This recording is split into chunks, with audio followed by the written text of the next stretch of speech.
కీర్తనలు 90 అధ్యాయం.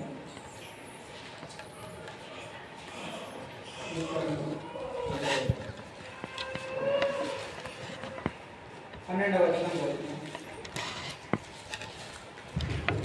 కీర్తనలు 90 అధ్యాయం 12వ వచనం. అందరూ కలిసి చదువుతున్నాం. కీర్తనలు 90 అధ్యాయం 12వ వచనం. మాకు జ్ఞాన హృదయం కలుగునట్లుగా ఆ దేవుడు లెక్కించడం మాకు మళ్ళొకసారి అందరూ. కీర్తనలు 90 అధ్యాయం 12వ వచనం. మాకు జ్ఞాన హృదయం కలుగునట్లుగా మా దేవుడు లెక్కించడం మాకు దేవుడు ఈ వాక్యాన్ని నియమించినట్లు మనకు వచ్చినట్టు ప్రవర్తిస్తారు. నాకు ఉద్యోగం ఏంటంటే మమ్మల్ని మా ద్వారా చేసుకున్నాము తల్లి ఉదయకాలను తోడైతే వస్తూ ఉన్నారు. అనేక విషయాలు మాట్లాడుతూ వస్తున్నాను. నన్ను మీరు తండ్రి మమ్మల్ని రాల్సింది తండ్రి మీరు ఓదార్పు మాట మాకు వహించింది. నిత్య నిబంధన సంబంధమైన ప్రణాళిక వివరాలను ప్రవర్తిత ప్రశస్తంగా నిత్య నిబంధన సహాయపడండి. యేసుక్రీస్తు నామములో స్తుతించి ప్రార్థిస్తున్నాం తండ్రి. ఇది మోషే రాస్తా ఉన్నాడు. ఏమంటున్నాడంటే మా దినములను లెక్కించడం మాకు నేర్పుతున్నాం. మాకు జ్ఞాన హృదయం కలిగినట్టుగా మాకు జ్ఞాన హృదయం కలిగినట్టుగా. కాబట్టి మోషే తన యొక్క జీవితంలో ఒక విషయాన్ని దేవుడికి అడుగుతాడు. ఏమంటే మాకు జ్ఞాన హృదయం కలిగినట్టుగా మా జ్ఞానాన్ని లెక్కించడం మాకు. ఎందుకంటే మనం దినదినం కూడా మన యొక్క లాస్ట్ రోజు ఉంటుంది. ఏం లేదంటే ఈరోజు ఈ లోకాన్ని విడిచిపెట్టే రోజు. ఒకవేళ ప్రభుత్వ ప్రభుత్వం పడతాం, లేదంటే మనము ఈ లోకంలో ఒక దినం ఉంది. ఏంటంటే మనము ఈ లోకాన్ని విడిచిపెట్టాల్సిన సమయం అది ఒకరోజు గడిచిపోయిందంటే ఒకరోజు ముందుకు వస్తున్నాడు. ఒక 50 కిలోమీటర్లు ఉందంటే ఒక కిలోమీటర్ దాటిపోయిందంటే మనకు దగ్గరికి వస్తున్నాడు. 5 కిలోమీటర్లు దాటినాయి. అట్లా మనిషి యొక్క ఆయుష్ కాలము 70 సంవత్సరాలు అయితే మనము దాదాపు ఎన్ని సంవత్సరాలు కొంత మనం ముందుకు వచ్చేసినాం ఆల్రెడీ. కొంతమంది 40, కొంతమంది 30, కొంతమంది 40, కొంతమంది 50, 60 అట్లా దగ్గరికి వస్తూ ఉన్నారన్నమాట. దగ్గరికి వచ్చే కొద్ది ఏం నేర్చుకోవాలంటే మన జ్ఞానం నేర్చుకోవడం మనం నేర్చుకోవాలి. ఎందుకంటే ఈ లోకంలో ప్రభుత్వాన్ని ఈ ఉద్దేశంతో మనల్ని ఇక్కడ ఉంచినాడు. ఆ ఉద్దేశాన్ని మనము మరి సంపూర్ణంగా నెరవేర్చగలగాలి. అప్పుడే మనం దేవుడికి లాస్ట్ లో థ్యాంక్స్ చెప్పగలుగుతాం. ప్రభానికి అన్నాను జీవితంలో నాకు సహాయం చేశాం.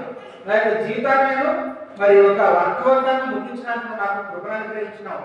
అట్లా లేకపోతే జ్ఞానం అది ఎట్లా సాధ్యమవుతుందంటే మనకు జ్ఞాన హృదయం ఉంటే మనం చేయాల్సిందేదో తక్కువ సమయంలో వచ్చేపోతే ఇంకా చాలా జాగ్రత్తగా మనము మరి ఏ మాత్రమే వ్యర్థమైన సమయాన్ని విడిచిపెట్టి ఏ దాన్ని ఉపయోగించాలో ఆ దాన్ని ఉపయోగించగలిగితే మనము మరి యొక్క యాత్ర జీవితంలో వెళ్ళే ముందు మనము జీవితాన్ని ముగించాల్సినప్పుడు ఇంకా ఒక రోజు ముందే మనము దేవునికి నేను తండ్రి నువ్వు చేయడానికి నాకు నేను సంపూర్ణంగా నెరవేర్చి భూమి నేను మహిమపరచగలిగాను. నా యొక్క బాధ్యత నేను నెరవేర్చగలిగినాను. కాబట్టి నేను ఇప్పుడు ఈ దాసం నువ్వు సంతోషంగా నీ యొక్క సన్నిధిని చేర్చుకున్నాను మనం చెప్పగలం. కాబట్టి లేకపోతే మనం అంత్య దినంలో లాస్ట్ రోజు మనం చాలా బాధపడాల్సి వస్తారు. అంతా కూడా పెండింగ్ అయిపోతుంది. ఎక్కడెక్కడ పెండింగ్ అయిపోయింది. ఎట్లా ఇప్పుడు నేను ఇప్పుడు ప్రభు పిలుస్తావు, ఇప్పుడు నాకు సమయం వచ్చేసింది, నేను ఎట్లా వెళ్ళాలా? ఇంకా కొంతమంది మూర్ఖమైన కొంచెం ఇంకా బ్రతకాల్సిన సమయానికి ముందుగానే ఒకవేళ అది మనం ముగించుకున్నట్లయితే మరి మన స్థితి ఏది అనేది మనం ఆలోచించాలి. కాబట్టి దేవుడు మనకు తోడైనాడు మొట్టమొదటి. కాబట్టి ఆయన మనకు ఏం చేస్తా ఉన్నాడంటే మన యొక్క యాత్ర జీవితంలో మనం ముగించాల్సినటువంటి సమయాన్ని ఖచ్చితంగా ముగించడానికి ప్రభు తప్పక సహాయం చేస్తాడు. కాబట్టి మనము ఆయన మాటను లక్ష్య పెట్టాలి. లాస్ట్ అయినా కూడా కనీసం లక్ష్య పెట్టాలి. పూర్తిగా మించిపోయినప్పుడైనా ఆయన ప్రభావ నా యొక్క జీవితకాలం అంతా కూడా ఒక మూర్ఖులకు ప్రవర్తించిన మరి కొద్ది సమయాన్ని నీ యొక్క జ్ఞానంతో నేను కంప్లీట్ చేసుకోవడానికి నా యొక్క బాధ్యత నీ భూమిలో ఎందుకంటే నీ లోకంలో తీసుకొచ్చినావు. ముఖ్యంగా నా యొక్క వ్యక్తిగత జీవితం మన కుటుంబ జీవితంలో నేను దీన్ని ముగించడానికి నాకు సహాయం చేయమన్నప్పుడు మనకు ప్రభు జ్ఞాన హృదయాన్ని మనకు జ్ఞాన హృదయం కలిగినట్టుగా చేస్తాం. అందుకే మాకు జ్ఞాన హృదయం కలిగినట్టుగా చేయము మా దినములను లెక్కించడం మాకు లేదు. కాబట్టి దేవుడి యొక్క లెక్క చాలా చాలా అది ఇంతగా ఉంటుంది. ఏంటంటే నిబంధన అంటే 4వ వచనంలో నీ దృష్టికి 1000 సంవత్సరంలో గడిచిన నిన్నటి వలె ఉన్నది. నాకు ప్రభు కోసం బ్రతికి ప్రభు కోసం ఘనమైన కార్యం చేసామంటే అది 1000 సంవత్సరాలకు సమానం. ఇంకేం కావాలి చెప్పండి? ఈ సంవత్సరంలో 1000 సంవత్సరాలు బ్రతికి ఈ భూమి మీద ఎవరు లేరు. మహా అంటే 930 1000 సంవత్సరాల లోపల బ్రతికారు వాళ్ళు. అప్పట్లో బ్రతికిన వాళ్ళు ఆదాము, అప్పుడు వాళ్ళు ఎక్కువ సమయం బ్రతికిన కూడా 950 సంవత్సరాల పైన అట్లా బతికారు.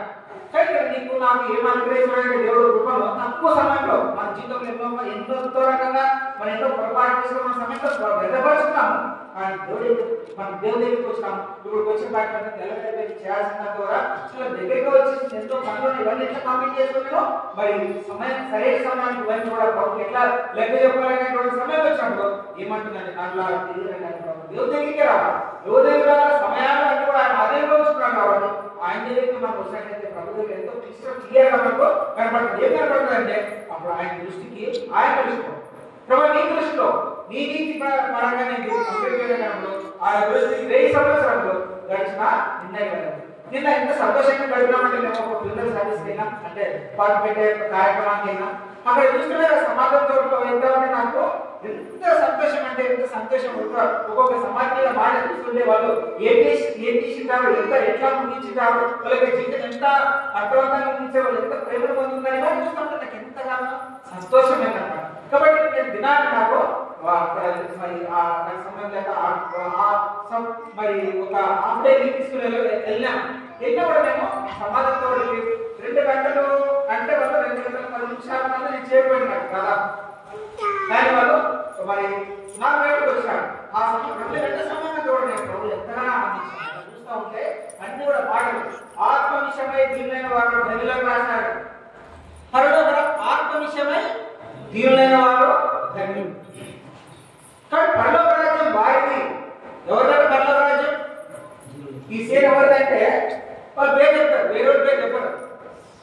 అట్లనే ఈ పరలోక రాజ్యం ఎవరిదంటే ఏమని చెప్తున్నాడు దేవుడు? ఆత్మ విషయమై దీనులైన వారిది పరలోక రాజ్యం అని చెప్తున్నాడు అనమాట. కాబట్టి ఎంత గంభీరమైన మాట.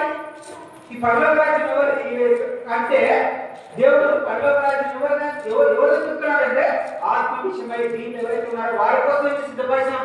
భూపునాలు వేయబడిన ముందు నుంచి ఇప్పటి వరకు సిద్ధపరుస్తాడు. ఆయన వచ్చే వరకు కూడా సిద్ధపరుస్తాడు. అది ఎంత గంభీరంగా ఉంటుందో. కాబట్టి ఈ లోకంలో ఏదైనా ఒక మానవుడు అయితే ఒక సంవత్సరం 2 సంవత్సరాలు ఒక 7 సంవత్సరాలు అయితే ఎంత పెద్ద కట్టడం అవుతుంది. కానీ ప్రభు భూపునాలు వేయకుండా సిద్ధపరిచినటువంటి దాన్ని సిద్ధంతరించుకోండి అని చెప్తున్నాడు. ఎంత గొప్పగా ఉంటుందో అది చెప్పడానికి వీలుగాదు. అటువంటి రాజ్యం గురించి దేవుడు ఏం చెప్తున్నాడంటే ఆత్మ విషయమై దీనులైన వారు ధన్యులు. పరలోక రాజ్యం వారి ఎవరైతే ఆత్మ విషయమై దీనులైన వారు. ఎవరు ఆత్మ విషయమైన దీనులు అంటే తమ ఆత్మను పరిశీలించుకుంటారు అన్నమాట. ఒక వ్యక్తి ఏదైనా మాట్లాడితే ఆత్మ విషయంలో దీనం లేకపోతే ఏమైందంటే ఏం మాట్లాడుతున్నాడు, దీంట్లో ఏం సత్యం ఏం చెప్తే దీంట్లో అంటారు అన్నమాట. మరి ఒక ఆత్మ విషయమైన దీనులైన మనిషి ఏం చేస్తారంటే దాన్ని అర్థం చేసుకోగలుగుతారు. ఆ వ్యక్తి ఏ ఉద్దేశంతో మాట్లాడుతున్నారు అనేది అర్థమవుతుంది అన్నమాట. కాబట్టి ఒక ఆకలిక వ్యక్తికి ఏమైందంటే బాగా ఆకలిక వ్యక్తికి ఒక చేతి రొట్టె ఒక రొట్టెను చేతి వడ్డించినప్పుడు ఎంతో ఎంతో సంతోషంగా తింటాడు. అదే కడుపు లేని వ్యక్తి బాగా కడుపు లేని తర్వాత తేలిపోయిన దుఃఖంగా పడిస్తున్నాడు. కాబట్టి ఆత్మ విషయమైనటువంటి దీనత్వం ఉన్నటువంటి వ్యక్తి ఏం చేస్తాడంటే సంఘంలో ఎవరు కూడా తృణీకరించడు, ఎవరు కూడా తృణీకరించడు. అందుకే ఏమంటారంటే దేవుడి గురించి రాసినప్పుడు ఏంటంటే ఆయన వివేచన శక్తి చాలా బహుబలమైన ఎవరు కూడా తృణీకరించలేమంటారు. కాబట్టి అటువంటి మనసును మనం కలిగి ఉన్నప్పుడు మనకు అటువంటి జ్ఞానోదయం కలిగినప్పుడు మనం ఏమైతే లోకంలో చేయాల్సినటువంటి యాత్ర జీవితంలో చేయాల్సినటువంటి పనులను అది సులభంగా మనం కంప్లీట్ చేయగలుగుతాం. ఇంకా కొంత సమయం మిగిలించి ప్రభువుకు స్తుతి చెల్లించగలుగుతాం. ప్రభావం నాకు సరిపోదనుకున్న దీని సమయము చాలా అయిపోయింది కదా, ఎట్లా సరిపోదనుకున్నా దాన్ని ప్రభు దీన్ని జాగ్రత్తగా సహాయం చేసాం. ప్రభు ఆశీర్వదించాలి. కానీ సమయము 2 గంటలు 5 గంటలు 2 చేపలు 5,000 మంది పంచిపెట్టంగా మిగిలిపోయిన 12 గంటలు మిగిలిపోయింది. అట్లా తక్కువ సమయంలో మన యొక్క యాత్రా జీవితంలో మనం మేల్కొన్నప్పుడు ఏమన్నా చేయాల్సినటువంటి పనులను మనం ముందున్నప్పుడు ప్రభు కాపు చెప్పినప్పుడు ప్రభు జ్ఞానోదయం చేసినప్పుడు ఏమవుతుందంటే దాన్ని సంపూర్ణంగా ముగించి ఇంకా కొంత సమయం వెలిగించుకొని ప్రభుత్వ స్తుతి చెల్లించి ఒక పిల్లల విషయంలో కూడా అందరూ కూడా మనము మరి అన్ని విషయాలు మన ఏదైతే భూమి మీద చేయాలనుకున్నాం దాన్ని కూడా సంపూర్ణంగా ముగించి ప్రభువుగా మరి చేరుకోవడానికి అది ఎంతగానో మనకు తృప్తినిచ్చేది. ఇంకా ఒక మాట చూస్తే ఏమిటంటే నీ దృష్టికి 1000 సంవత్సరాలు గడిచిన నిండి వాళ్ళు ఉన్నాయి కాబట్టి ఎంత మేము ఆనందించామంటే అంత ఆనందించాం. మన ప్రార్థనకి వెళ్ళినాం, ప్రార్థనకి వెళ్ళిన తర్వాత చర్చిలో ప్రార్థనలో పాల్గొన్నాం, సార్వత్రిక సంఘంలో పరిస్థితుల గురించి మన సంఘం గురించి ప్రార్థన చేస్తూ వచ్చాం. ఇంకా ఏముందంటే రాత్రి ఏమైనా ఒక జాము వలె ఉన్నవి. 1000 సంవత్సరాలు దేవుడు దృష్టి పెట్టినాక రాత్రిలో ఒక జామ్, రాత్రిలో ఒక జామ్ అంటే ఎంత సమయం? 3 గంటలు. మొదటి జామ్ అంటే 12 తర్వాత 3 గంటల వరకు, తర్వాత 3 గంటల నుంచి 6 గంటల వరకు రెండో జామ్. కాబట్టి ఒక జామ్ మీద ప్రభు దగ్గర తలపోసుకున్నట్లయితే ప్రభు యొక్క మాటలతో మాట్లాడుతూ ప్రభుని సంధిస్తూ ప్రభు మాటలు తలపోసుకుంటూ ఆత్మలో ఆనందించడం అయితే ఆ యొక్క 3 గంటల ఎంతకు సమానం అంటే 1000 సంవత్సరాలకు సమానం. కాబట్టి 1000 సంవత్సరాలు ఇచ్చేవాళ్ళు 3 సంవత్సరాలు కాదు కలగడం 80 సంవత్సరాలు జరిగినా కూడా బతికే వ్యక్తి ఉంటాడంటే ఇంకా ఎంతకాలం బతకాలా, ఇంకా ఎంతసేపు నిలబడాలా, ఇవ్వడానికి గడిసేపు నిలబడాలంటే ఇంకా ఎంతసేపు నిలబడాలా, ఎప్పుడు కూర్చోబడాలి అన్నట్లు ఉంటుందని వాళ్ళ బతుకు. మనం అనుకుంటాం 20 సంవత్సరాలు జీవించాలంటే అబ్బాబా అన్నారు, వాళ్ళు వెళ్ళేటంటే అదంతా కూడా ప్రయాసకరంగా ఉంటుందంట. కూర్చోడానికి కష్టం, లేడానికి కష్టం, ఇంకెంతకాలం ఎంతసేపు ఉండాలి, ఎంతసేపు నిలబడాలా, కొంత కూర్చోబడి కూర్చుంటాం కదా అని ఉంటుందంట. మనం అనుకుంటాం లేదు. కాబట్టి ఇప్పుడు మంచి ఉన్నప్పుడే మనం దేవుడి దగ్గర అటువంటి సమయాన్ని గడిపే అది జ్ఞాన ఉదయం అంటే. జ్ఞాన ఉదయం కలిగినటువంటి సమయాన్ని దేవుడి కోసం వెచ్చించడం ఈ లోపల ఎన్నో ఎంతో సమయం వెచ్చిస్తాము. కానీ దేవుడి దగ్గరికి వచ్చినప్పుడు ఇది ఏంటంటే ఇది నిలిచి ఉండే నిత్యత్వంలో ఏంటంటే రాత్రి ఎండలో ఒక జామ్ ప్రభు దగ్గర ప్రభు తలపోసుకుంటూ నువ్వు పడత మీద ఉండొచ్చు, లేచి ముఖాలు ప్రార్థన చేసుకోలేకపోవచ్చు, కానీ ప్రభుని తలుచుకొని ప్రభు తలపోసుకుంటూ మరి తన యొక్క యాత్రా జీవితంలో ప్రభు మాట్లాడే విషయాలు, మరి ఆయన శరీరాలు ఆయన గతంలో ధరించినటువంటి విషయం, ఆయన లోకంలో జీవించిన విధానం, ఆయన శ్రమపడిన విధానం, ఆ యొక్క శిలువబడిన విధానం అన్ని కూడా తిరిగి మరి మన కోసం మన పునరుద్ధారణ శాతాన్ని జయించి తెలియజేసినటువంటి ఆ యొక్క విషయాలన్నీ కూడా మరి ఆయన తిరిగి వచ్చి మరి అందరికి మరి దర్శించే విషయం అన్ని కూడా మరి మన హృదయంలో భద్రత చేసుకుని తలపోసుకున్న తాగాక వచ్చింది. కానీ మనం కూడా ప్రభు చేసినటువంటి విషయాలు మనం తలపోసుకున్నట్లయితే మన ఎటువంటి హృదయం అని జ్ఞాన హృదయం. కాబట్టి మాకు జ్ఞాన హృదయం కలిగినట్లుగా చేయండి. మా దినములు లెక్కించడం మాకు లేదు.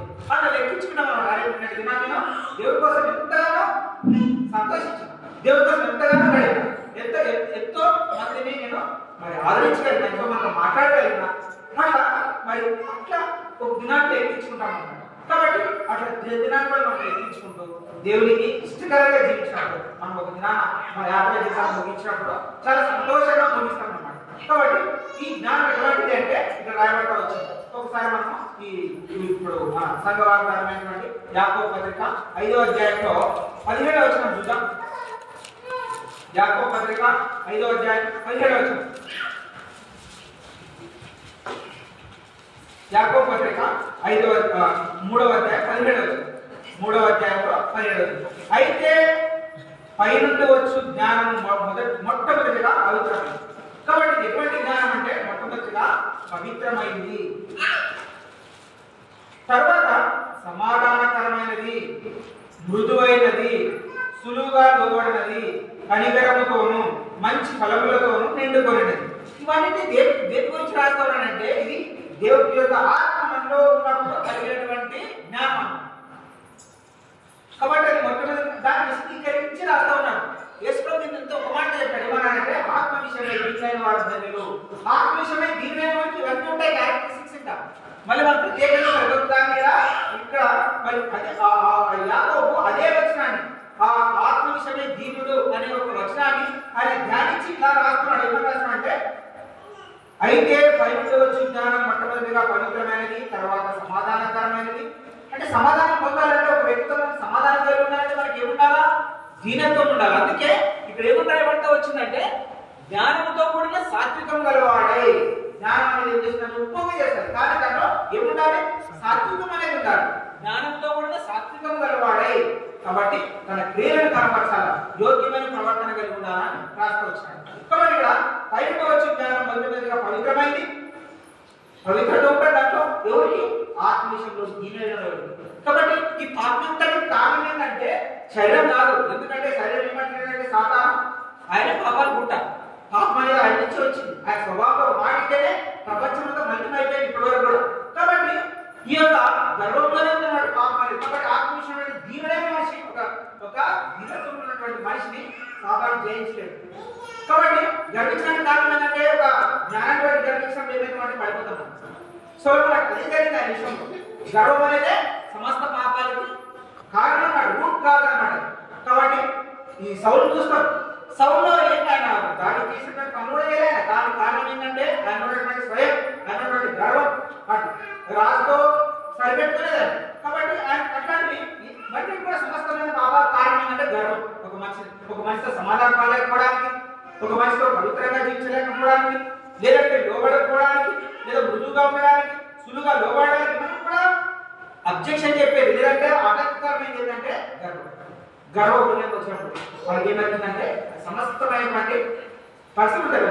కాబట్టి అందుకే ఏంటంటే ఆత్మ విషయమై నీళ్ళైన వారు నన్ను పరలోక రాజ్యం వారిది. కొన్ని ఇవన్నీ ఉంటాయి. ఈ బైబిల్లో ఏమైతే మంచి మాట ఉందో అవన్నీ కూడా ఎవరు వర్తిస్తాయంటే ఒక ఆత్మ విషయంలో దీనుడైనటువంటి మనిషికి ఇవన్నీ కూడా వర్తిస్తాయి. అది రుజువేంటంటే ఆ వ్యక్తి ఎవరు కూడా తృణీకరించారు, ఎవరు కూడా తృణీకరించారు. ప్రభుత్వం అది చెప్పేశాడు, నా వరకు నాకు అబ్జెక్షన్ లేదు, నేనైతే గేట్ తీసిపెట్టా. అలా నువ్వు ఎవరు పంపిస్తావు, ఎవరు నాకుంటావు, నీకు తెలుసు, నీ జ్ఞానానికి తెలుసు. నేనైతే ప్రతి ఒక్కరు నాకు నా దృష్టికి ఇచ్చిన ప్రతి వ్యక్తి గురించి కూడా నేను ఎట్లయితే దాటిపోతున్నాను వాళ్ళు వెంటనే దాటి రావాలని నేను కోరుకుంటాను అని చెప్పేసినప్పుడు అది నీకైతే. కాబట్టి అది పైన చూసినటువంటి నీకు. కాబట్టి మరి మన యొక్క యాత్రా జీవితంలో మనకి ఇటువంటి జ్ఞాన హృదయం కావాలి. కాబట్టి మన జ్ఞానాన్ని మనం లెక్కించడం నేర్చుకోవాలి.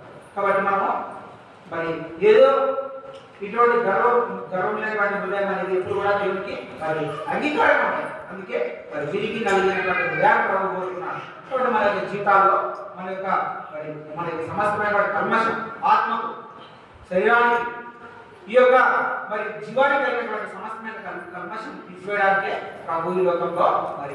కాబట్టి ఈ యొక్క చివరి తెస్సలోనికీయులకు రాసిన పత్రిక 5వ అధ్యాయం 23వ వచనంలో, తెస్సలోనికీయులకు రాసిన పత్రిక 5వ అధ్యాయం మొదటి తెస్సలోనికీయులకు రాసిన పత్రిక 5వ అధ్యాయం 23. ఒకరు సహాయం చేయండి. సమాధానకర్తయైన దేవుడే మిమ్మల్ని సంపూర్ణంగా పరిశుద్ధపరచుగా మీ ఆత్మయు జీవమును శరీరము మన ప్రభువైన యేసుక్రీస్తు రాకడయందు నిందారహితంగా సంపూర్ణంగా ఉండునట్లు కాపాడబడుగాక. మిమ్మల్ని పిలిచేవాడు నమ్మకమైన వాడు కనుక అలాగే. కాబట్టి మనల్ని పిలిచే దేవుడు నమ్మకమైన దేవుడు, ఆయన నమ్మకమైన దేవుడు. కాబట్టి అలాగే ఎలా చేస్తాడు? మన ఆత్మను, మన యొక్క జీవాన్ని, మన యొక్క శరీరాన్ని కూడా సంపూర్ణంగా పరిశుద్ధపరుస్తాడు. ఎప్పుడు మనం ఒప్పుకున్నాం. కాబట్టి ఆత్మలో దీనులైన వాడు అండి పరలోక రాజ్యం వాడే. కాబట్టి ఒక ఆత్మలో మనం దినత్వం కలిగినప్పుడు మన శరీరం మనం జయించలేదు, ఏ సాతాన్ని జయించలేడు, ఏ వ్యక్తి కూడా మనం జయించలేడు. ఎందుకంటే మనము ఆయన యొక్క మాట మీద ఉన్నాం, యేసుప్రభు యొక్క మాట మీద ఉన్నాం. ఏంటి మాట అంటే దినత్వం అన్నమాట. కాబట్టి మన యొక్క జ్ఞానం అనేది ఎలా ఉండాలంటే అది సాత్వికంతో కూడిపోయిందన్నది ఉండాలి. సాత్వికులు ధన్యులని ప్రభు చెప్తాడు. ఆత్మ విషయంలో దీనులైన వారు ధన్యులని. ఒక ఆత్మ విషయమైనటువంటి దీనత్వం అంటే దానికి అర్థం ఏంటంటే మనం ఏదన్నా గర్వించినప్పుడు పరిశీలన చేసుకుంటాం, ఎందుకు ఈ వ్యక్తి నేను ధృవీకరిస్తున్నాను. కాబట్టి ధృవీకరిస్తున్నా అంటే నా ఆత్మలో ఏం లేదు, దీనత్వం లేదు, ఆత్మ విషయమై దీనత్వం లేదు. కాబట్టి ప్రభు వైపు చూసినప్పుడు ఏం చేస్తారంటే ఆయన వైపు చూసినప్పుడు వారికి వెలుగు కలుగుతుంది. కాబట్టి మనం తగ్గించుకుంటాం. కాబట్టి ప్రతి వ్యక్తిని కూడా మనం అంగీకరించగలుగుతాం. అంగీకరించి, క్షమించి, ప్రేమించి, నేనే ఒకవేళ ఏదైనా ఉంటేనా అది ప్రభుత్వం ఈ పరిస్థితి అయితే ఇట్లా ఉంది కాబట్టి ఆ సహోదరుల విషయంలో ఒకవేళ నేనైతే దాటుకోగలుగుతాను, ఆయన కూడా సహాయం చేయని ఒక పాజిటివ్ అడిగి ఉంటుంది. ఆ వ్యక్తి క్షమకరంగానే ఉంటాను, ఆ వ్యక్తికి మరి ఆయన పక్షంగానే ఉంటాం. కాబట్టి అది దేవుని యొక్క మనసు అన్నమాట. కాబట్టి మనసు మనము కలిగి ఉండాలని ప్రకాశపడాలి. చివరిగా హెబ్రీయులకు రాసిన పత్రికలో 13వ అధ్యాయము 20వ వచనం హెబ్రీ రాసిన పత్రిక 13వ అధ్యాయం 20వ వచనం. గొర్రెల గొప్ప కాపరైన యేసు అను మన ప్రభువును నిత్యమైన నిబంధన సంబంధమైన రక్తమును బట్టి గురిలోకి తెలిసిన సమాధానకర్త దేవుడు యేసు క్రీస్తు ద్వారా తన దృష్టికి అనుకూలమైన దాన్ని మనలో జరిగించు ప్రతి మంచి విషయంలోనూ తన చిత్త ప్రకారం చేయటకు మిమ్మల్ని సిద్ధపరచును గాక. కాబట్టి ప్రతి మంచి విషయంలో ప్రతి ఒక్కరు కూడా మనకి ఏముంటది, ఏదో ఎయిమ్స్ ఉంటాయి, ఏదో ముందుకు చేయాలి ప్రభావం. కాబట్టి దాని విషయం ప్రభు చిత్త కలిగి ఉన్నాడు, ప్రభు దాని విషయమై ఆలోచన కలిగి ఉన్నాడు. నువ్వు ఏదైతే అనుకుంటున్నావో జీవితంలో ప్రభావం ఇది చేయాలి కదా, కానీ మనకైతే ఇది ఖచ్చితంగా జరగాలని అనుకోం. కానీ ప్రభుకి అప్పచెప్తే ఏం చేశాడైనా ఆయన పట్టింపు కలిగిన దాని గురించి ఏం చెప్పాడు, ప్రతి మంచి విషయంలో కూడా తన చిత్త ప్రకారం చేయటకు మనల్ని ఏం చేశాడంట, సిద్ధపరచాడు. ఒకవేళ సిద్ధపరచుకోకుండా మనం ఏమన్నా తొందరగా ముందుకు వెళ్ళామనుకోండి, నీకు అది చేతికి దొరికినా అక్కడ నీకు అవమానమే లేదు. ఎందుకంటే దాన్ని చేయలేవు. అక్కడ గర్వంతో పడిపోయినప్పుడు నేను అందరూ కూడా చూపిస్తాడు, మనలో ఉన్నటువంటి బలహీనత బయటపడిపోతుంది. అరే ఈ వ్యక్తి ఏదో మంచోడు అనుకున్నాం కానీ ఎట్లా అయిపోయింది అనేటువంటి పరిస్థితి వస్తుంది, దానికి సిగ్గు వస్తారు. అందుకే ప్రభు మనం ఆపడం కొన్నిసార్లు ఆయన ఆత్మ ప్రాగాలు నేర్చుకోవాలి. ప్రభు దగ్గర ఆ దీనత్వాన్ని నేర్చుకోవాలి, ఆ సాత్వికాన్ని నేర్చుకోవాలి. ప్రతి పరిస్థితి కూడా తగ్గించుకోవడం అనేది నేర్చుకున్నట్లయితే ఈ యొక్క జ్ఞానంతో కూడిన సాత్వికం కలిగినప్పుడు మనము మన ముందు ఇచ్చినటువంటి దాన్ని మనం యథార్థంగా దాన్ని శక్తి వంచన లేకుండా నెరవేర్చినప్పుడు అప్పుడు మనం ఇంకొక వ్యక్తితో ప్రమోట్ అవుతాము.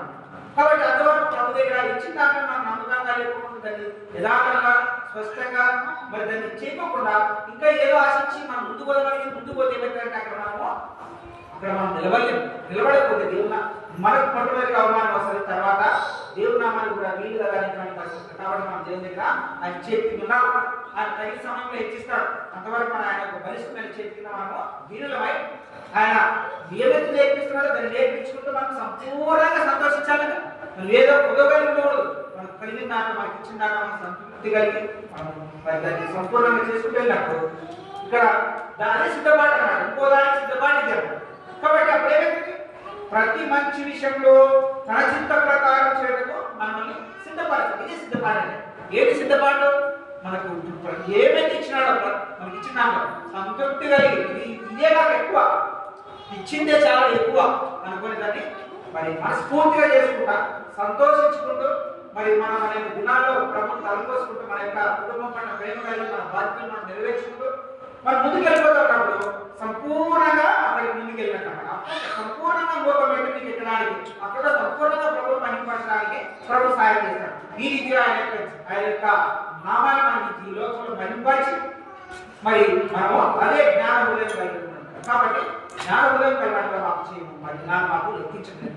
ఇట్లా మనం మన దినాన్ని లెక్కించుకుంటూ ప్రతి దినాన్ని కూడా ప్రభువుకు అట్లా యోగ్యకరంగా జీవించుకుంటూ మన యొక్క అనుదయ జీవితంలో మనం ఎంతో సంతోషంగా ప్రభు వైపు నడుచుకుంటూ వెళ్ళినప్పుడు మరి మనం మన కుటుంబాన్ని సంతోషపెట్టే వాళ్ళం ఉంటాం, మనం సంతోషపడే ఉంటాం. ఒక దినాన్ని యాత్రా జీవితాన్ని తీసుకుంటాం, సంపూర్ణంగా ప్రభు చెల్లించి ప్రభులో మనం నిద్రించే వాళ్ళం ఉంటాం. తిరిగి ఆయనతో వెళ్ళుకొని ఇవేగా ఆయనతో వెళ్ళే వాళ్ళం ఉంటాం, ప్రభువును స్తుతించి ఆరాధించే వాళ్ళం ఉంటాం. దేవుడు మనం జీవించి కృపను నీకు నాకు అందరికీ మన ప్రభు అనుగ్రహించిన వారికి అనుగ్రహించి ప్రభు దేవుడు నామానికి అన్ని కలుగుతాం.